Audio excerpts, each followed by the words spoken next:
Esa ba esa ba aja basi aja basi aja basi aja basi aja basi basi si cho nghĩa sao nhà mà cho nghe dạ ấy dạ ơi cho nghe sao nghe mà dạ hiểu nghe sao dạ nghe sao sướng dạ cho nghe sao dạ nhà bố nghe sao cho nghe sao nghe gì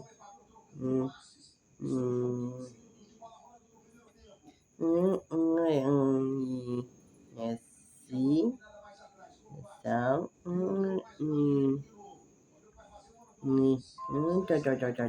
cho nghe sao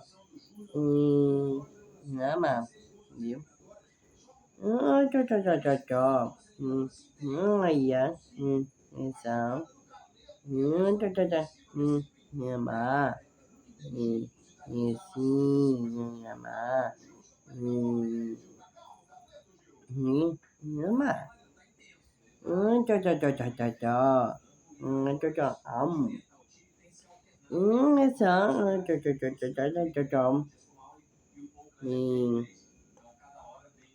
nhà mà sao cho nghe sao si nhà bố cha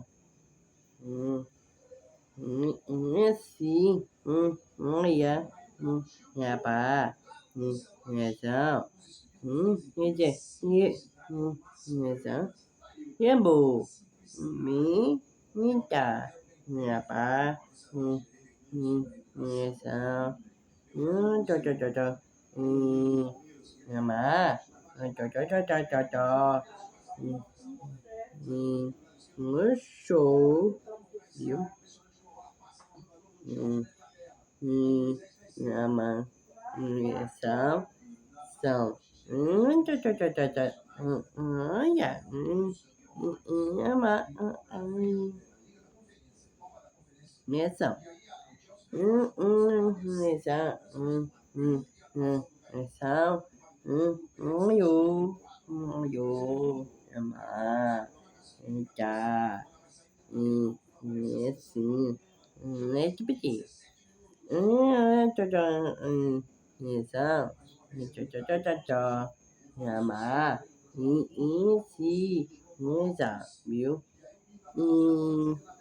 nghe sao nghe sao dạ nhà bố nhà mà cho nhà mà cho nghe sao nghe sao cho nhà mà nghe sao cho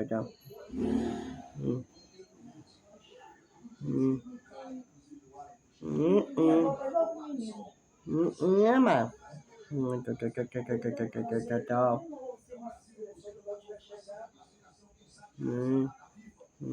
nghe sao biểu chứ nghe sao cho nhà mà Nhama. Nghe sao? Ơi à. Yếu.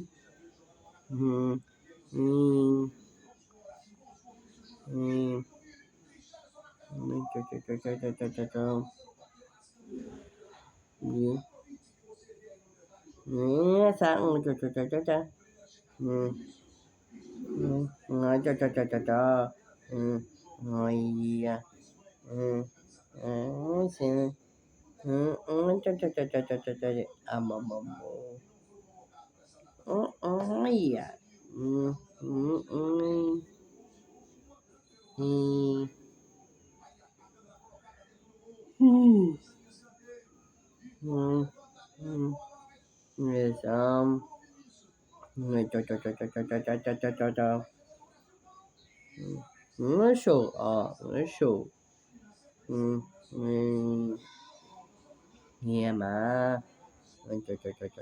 Cho.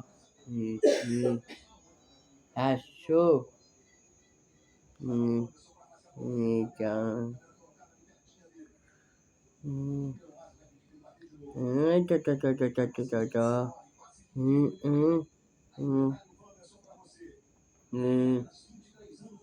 Sao? Cho. Nhá mà. Cho. Nhá mà. Ơi à. Nhá mà. Đi.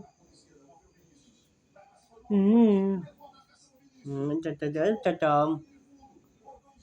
Nhá mà. Nghe sao? Cho. Nhá mà. Chà. Pa mi. Chà. Bù. Mì. Pa. Chà. Yếu. Yo. Mà. No. Mà. Cho. Si. Cho. Miêu. Mà. Cho. Mà. Si. Mà. Chà. Miêu.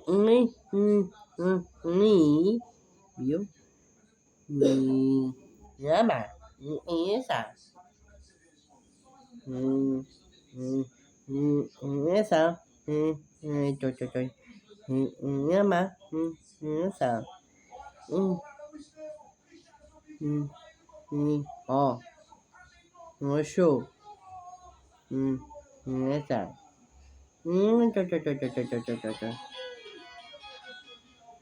Nghe sao? Cho. Nghe mà.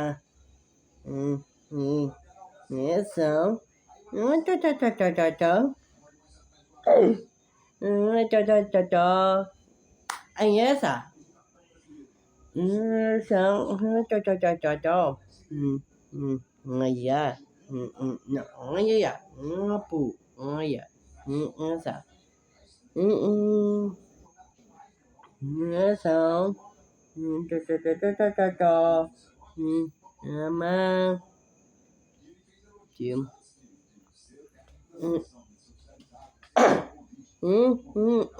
Chào.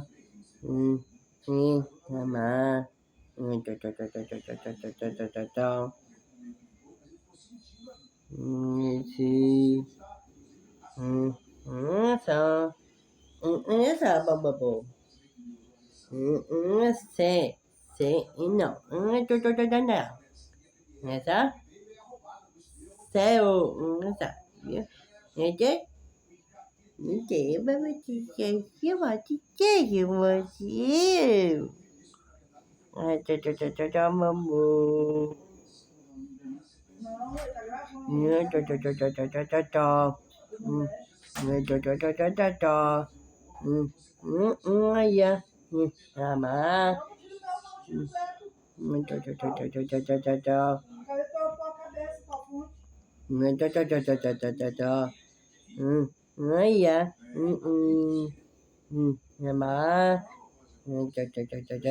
Nhá bù. Nhá sao. Miêu. Cho. Nghĩa mà nghe sao cho nghĩa mà cho nghĩa mà nghe sao cho nghe sao nghĩa mà nghe gì nghĩa mà nghe sao cho nghe sao nghe gì nghe cha biểu cho nghe mà nghe gì nghe sao nghe sao nghe sao cho mũ nghe hay nghe sao nghe sao nghe sao biểu nghe cho nghe sao mà nghe sao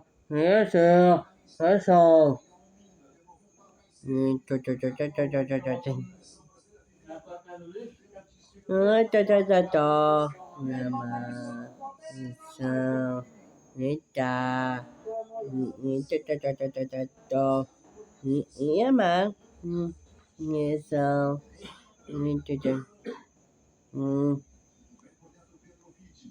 nghe mà